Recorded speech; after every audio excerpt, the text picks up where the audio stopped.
Ken. Yo, we are Games Music Life. So we're back to do a throwback review today. Yeah, classics. Is this a redo? No, because we never reviewed it the first time. We never did review it the first time. You're absolutely right. We're reviewing Drake. Take care. Yes. So this is arguably Drake's classic album in his discography. I think that it's his breakout album. Is it his breakout album? His breakout album. Okay. Yeah. You know, I've always been a Drake fan. This was around the time when my Drake stanism was. I almost got the owl at this point. I almost got the owl tattoo on this album. Was the owl thing yet? I'll take I don't care. know. October I think Carry it was. On? Yeah. Because Yeah. I think it's on the table on the cover. So yeah. Okay. So this album came out. This was before I really was Mans started referring to himself as Mans. So I don't know, man. So Drake is an enigma when it comes to the artist, because he gets a lot of flack for reinventing himself and kind of just becoming a new artist, becoming a new sound and new dialect and those type of things, which is kind of my gripe with him at certain points of it. But the biggest thing I think on this project that a lot of people was on the fence about was either, having the emotional side of Drake, talking about things that guys really don't like talking about, being a vulnerable sense of it, being drunk, calling your ex. He told a girl. We got Marvin's Room on here. That's what I'm saying, Marvin's Room. Yeah. He has a song here where he told the girl like all those other dudes were practice. Like it was really like Drake was practice on here. Yeah, yes, yeah, Drake was really on one on this album, man. But the music itself, it aged well. That should have been the one that you like. You should have loved all that, because I mean, I do. No, I'm saying that's what I'm saying. It aged well, all of it. I loved it all. I do. This was the Drake that I loved, man. I didn't like. This was right before this, or after this, I should say, was the Trapper Drake, and that's where I don't like. I'm not a big Trapper Drake fan, although I've grown to like that album a lot more. This one was the one where I was just like, okay, this was a very good Drake album when the time it came out. So I wonder, are we reviewing this in like as if it just came out, like if it just came out, think about like that? I mean, we're talking about it in the context of today.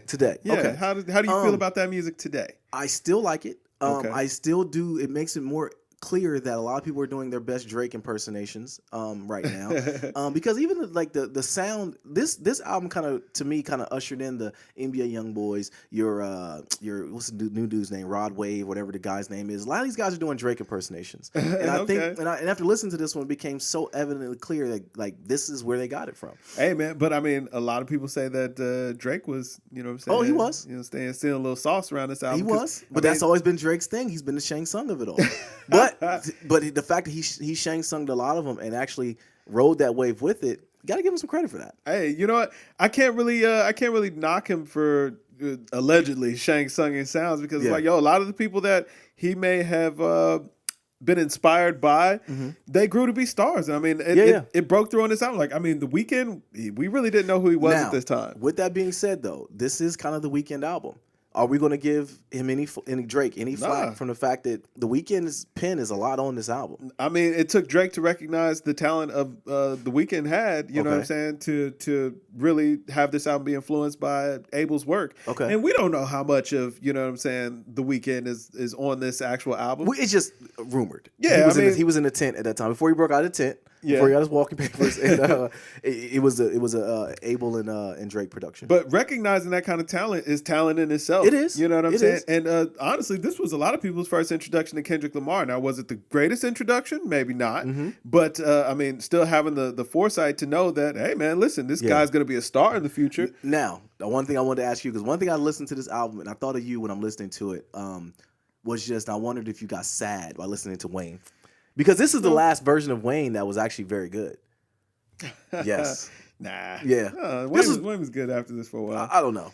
This is the last version of Wayne that I liked, I will say. Okay. This is before he did the auto-tuning. This is before he did a lot of the crooning, a lot of that. It was just more of Wayne just spitting. He was it was almost like Drake was doing the Wayne impersonation a lot of ways too when he came to the rapping. But I loved Wayne on this project. That's one thing I found on the project. Like I said, I love Drake, the pocket that he was in. This is before Mans, this is before Tings, this is for all of that. So it was just, I think this was the rawest form of what he was at the time. And we give Drake a hard time from reinventing himself, because only artist that we do give a more hard time was Madonna, which came with that daggone British accent. That's the last other artist that. But what'd you think though, bro? Okay. So, like, listening back through this album, man, it surprises me how well the music aged. Because, I mean, when I listen to Thank Me Later or Thank Me Now, whatever the name of that album was, it's like, yo, that album feels a little bit forced. It sounds like it was maybe somebody trying to push him to make the songs that they thought would work. Where this sounded like, you know what I'm saying, Drake was finding his own lane. And, you know what I'm saying, still to this day, like, I hear a lot of what he's doing now still in this music. Now, I do feel like he's definitely taken a step back from the R&B, or like the R&B that he's doing now has changed a lot from what it was back then. But this is still pretty good. I mean, when I listen to Shot For Me, like I've got it playing right now, Over My Dead Body, like those kind of tracks, like, yo, this still sounds like these songs could work right now. I mean, and then this was also, I felt like I got the best balance of rapping Drake versus singing Drake. Like, I felt like he gave us all the joints that we wanted, where on Thank Me Later, I felt like a lot of those rapping tracks were kind of like, I wasn't a huge Drake fan early on, but even when I heard this album back then, knowing I wasn't a huge Drake fan, I was like, you know what, all right, this dude, he got some talent. Maybe not all his songs are for me, but they all work. And now, now I've got If You're Reading This, and I've got new appreciation. Yeah, he finished with that one. Oh, that's his best album. We'll review that at some point too. But now I can appreciate this album even more, because it's like, yo, the versatility that he was able to display, and the way that this music was able to age and still sound relevant, like, yo, man, you got to applaud him. And again, go back to my point in recognizing the talent, like him recognizing the chemistry that him and Rick Ross had, like, how is that still working in 2020? Like, I mean, they just dropped a song together last year. Was that Money in the Grave? Did great. They sound fantastic together. Like, that chemistry is just on point. I wish him and Wayne worked together more.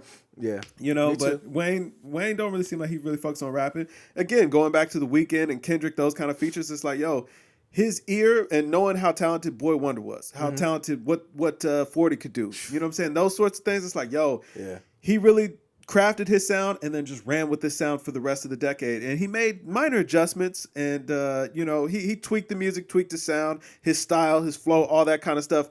But this was the core of who Drake was on this album. And I think that looking back on it now, it's like, yo, he did it. He did it already. I think that might be the reason why I didn't really like for Time to Be Alive a lot, was because, well, if you're reading this, I'm sorry. Because on this one, he seemed vulnerable. He seemed like he was like the thing that I always talk about with Drake is that he's corny. And I think with this one, he bodied that. I think in the later part of the decade, man, that narrative went out the window. I know. You know what I'm saying? Like, he became man's. Yeah, I'm saying, like, the vulnerable Drake and all that stuff, he'll still talk about his insecurities in his music and his life and all that kind of stuff. Yeah. But that whole, like, you know what I'm saying, doubting himself, that's out. You know what I'm saying? Like, he knows his place in the game. And that's growth. Yeah, that's growth. No He knows he's the man. He's that boy. He did it already. Yeah. You know what I'm saying? He done it already. It did make me appreciate the fact that he went through it. And but whatever. So 93 from me. Really? Okay. I was at an 89. Okay. You know what I'm saying? Like, while there's still a lot of things that I don't care for a lot of. This is not my favorite version of Drake. Yeah. But I do think that it was a great blueprint of what his career would be for the next 10 years, or at that point, when the 2011. So for the next 9 years. His run's been crazy, man. Absolutely, One man. day we're gonna break that down and talk about that. Just how big his run has been. Very long. Absolutely, man. This was the album I feel like that made him a star. Yep, I agree with you on that. But yo, Drake fans, get in here. If you give it 100, you're absolutely right. Was I too high, too low? Was Kev too high, too low? And we'll go from there. But leave it in the comments. But yo, I'm Nadir. This Kev. And yo, we are Games Music Life, man. Drink more water, people. Peace. Peace.